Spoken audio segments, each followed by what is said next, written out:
Hello friend, नमस्कार। मैं हूं संजय यादव और हमारे यूट्यूब चैनल में आप सबका स्वागत है, अभिनंदन है। तो बहुत प्यारा सा माता रानी का गीत लेके आए। कैसा लगा तो आप लोग जरूर कमेंट में बताइएगा और उम्मीद है दोस्तों कि आप सबको बहुत प्यारा सा लगेगा और हमारे चैनल पर बने रहेगा।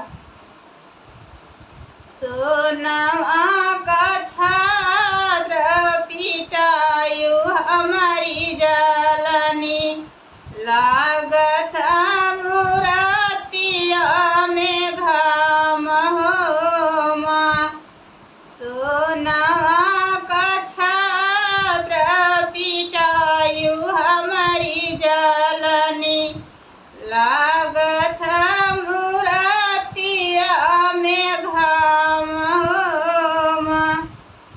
हमारे सीताला माई का ऊंची ऊंची सीढ़िया, हमसे चढ़िया नहीं जाई हो माँ। हमारी सीताला माई का ऊंची ऊंची सीढ़िया, हमसे चढ़िया नहीं जाई हो माँ।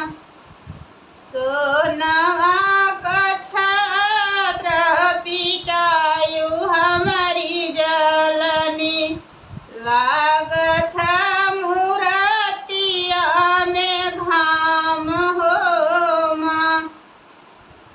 हमारे विंध्याचल माई का ऊंची ऊंची सीढ़िया, हमसे चढ़िया नहीं जाई हो माँ।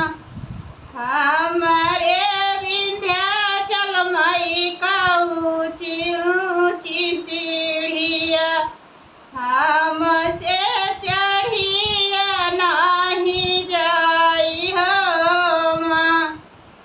सोनवा का छात्र पिटायु हमारी जलनी, लागत मुरातिया में घाम हो माँ। हमारे चौकिया माई का ऊंची ऊंची सीढ़िया, हमसे चढ़िया नहीं जाई हो माँ।